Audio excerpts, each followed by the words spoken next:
No 4º ano que eu estava nessa empresa, estava bem, ganhando bem. Eu já tinha sido expulso do Colégio Naval, quando eu já tinha abandonado a faculdade. Então, quando estava todo mundo assim, já pensando, pô, agora o Flávio sossegou.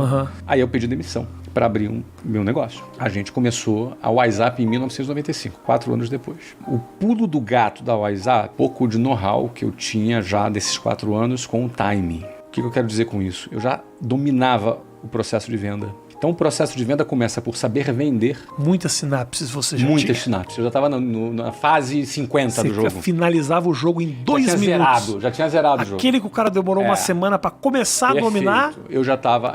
Então, eu já na fase da venda, eu já sabia recrutar e treinar vendedores, já sabia formar líderes, já sabia gerenciar. Ou seja, eu já estava numa fase bem avançada. Eu era responsável por mais de 600 vendas por mês, novos alunos ingressando. Então, esse é um primeiro ponto. Porque você começa um negócio ou com muito know-how ou com muito dinheiro. Se tu começar um negócio com muito dinheiro e pouco know-how, você consegue sobreviver por muito tempo até quebrar. Pode ser que nesse muito tempo você já atinja o break-even, ponto de equilíbrio, e teu negócio dê certo, porque você tem muito dinheiro para sustentar esse negócio por muito tempo. Ou então, você pode ter pouco dinheiro e muito know-how. Era o meu caso. Apesar de ganhar bem, eu não ganhava bem há muito tempo, então não tinha tido acúmulo de capital a ponto de ter grana para fazer um investimento e ter capital de giro suficiente. Então eu tinha pouco capital, mas tinha muito know-how. Já casado? Já casado há 3 anos. Tiramos esse investimento da frente. Essa meta já estava cumprida, já tinha outras metas. Perfeito. Então ali nesse momento, eu tinha muito know-how. Então o que acontecia? Eu tinha pouca grana, mas como eu tinha know-how em vendas, eu trabalhava com o quê? Com o dinheiro do próprio cliente. Você vendia, esse dinheiro entrava, esse dinheiro era investido e a gente fazia o negócio girar. Eu vendia muito. Então a gente conseguiu dar certo. Agora tem aquele terceiro caso, é pouco know-how e pouco dinheiro. Esse cara quebra rápido. Infelizmente, muitos empresários começam com muito sonho, pouco know-how e pouco dinheiro. 80% fecha nos seus primeiros 10 anos. Às vezes a gente tem a impressão de que se você tem um sonho, vai atrás. E não é só ir atrás. Não, você tem a parte técnica, técnica e gestão de emoção. E gestão de emoção. Nenhum deles tá a ver com sonho, com a vontade de... Também não tem a ver com biologia, também não tem a ver com geografia. Eu tô falando disso por quê? Porque você passou a vida inteira na escola sendo treinado dentro de um currículo educacional, no ensino fundamental e no ensino médio, e às vezes até na universidade, que não tem nada a ver com esse mundo real aqui que a gente está falando. Eu vejo muito conteúdo sobre a paixão, e você me falou que a paixão ela é importante, você precisa ter uma paixão, mas não basta. É uma das questões. Mas uma coisa assim, sem ela, você também não sai do lugar. Sim. Agora, o que a gente espera é que com a paixão tu ache a solução, entendeu? Você vai se qualificar, você vai estudar, você vai ler. Agora historinha de autoajuda de internet não resolve uma empresa, não.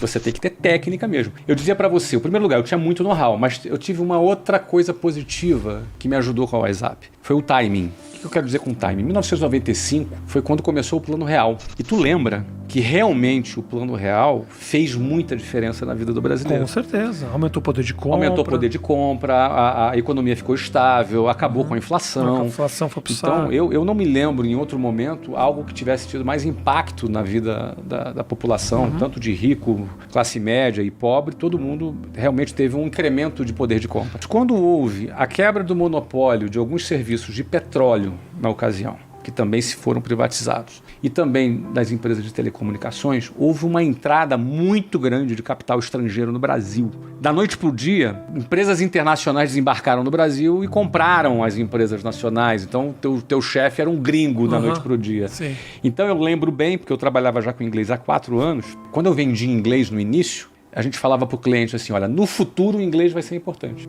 Estuda inglês, porque no futuro vai ser importante. Hoje em dia não é assim. Hoje em dia você tem que falar inglês. Se você não falar inglês, você não tem acesso a um monte de coisa. Agora, em 95, com a entrada dessas empresas internacionais, o que aconteceu? O inglês passou a ser fundamental. Entendi. Mudou de status de recomendável para fundamental. E a gente fundou a WhatsApp justamente nesse timing, nesse momento. E aí, o que nós fizemos? A grande sacada, o grande pulo do gato da WhatsApp foi que nós fizemos um curso para adultos. que isso significa? Hoje é meio óbvio isso, mas na época não existia. Só existia um curso para crianças e adolescentes. Tá. Era cursinho de inglês da vovó, da titia.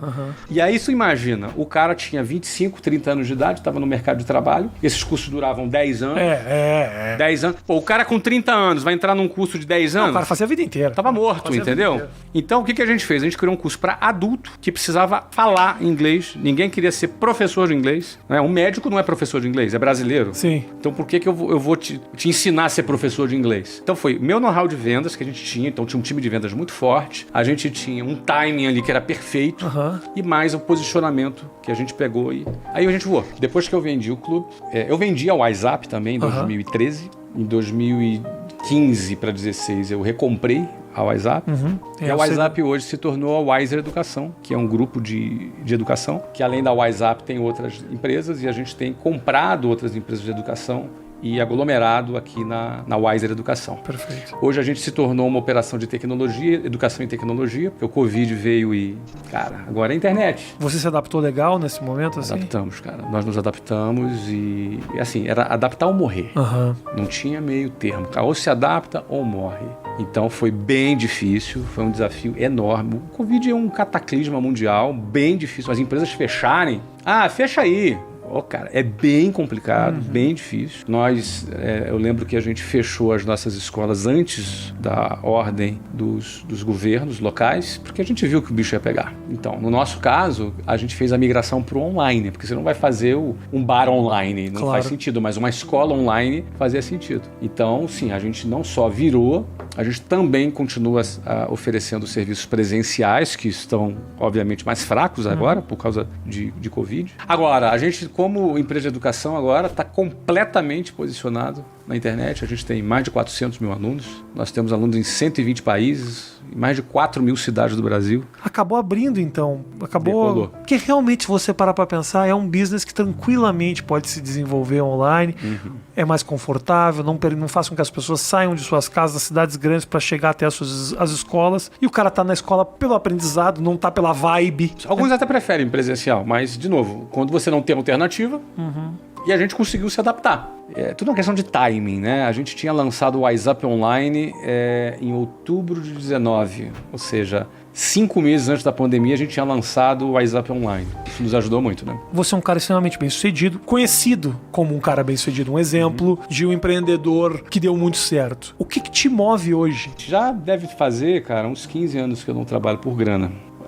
É uma pergunta que eu respondo com alguma frequência. Cara, mas por que você trabalha se não precisa trabalhar? Eu costumo dizer que, cara, eu preciso trabalhar, sim. Porque precisar trabalhar não está só relacionado a precisar pagar a conta. Eu preciso trabalhar por outra razão, por outras razões, por outros motivos. Não é? Você se sentir útil, você se sentir importante no sentido de que você pode ajudar, que você pode ser útil. Primeiro, o nosso produto é útil. Quem aprende a falar inglês, faz alguns cursos da Conquer ou do meusucesso.com, ele se desenvolve. Você deve ter histórias, milhares Tem milhares de histórias que te encontram e falam, e agradecem, e isso acontece recorrentemente. Isso é muito bacana. Então, agora, eu me refiro também à importância que você pode ter de ajudar e fazer diferença.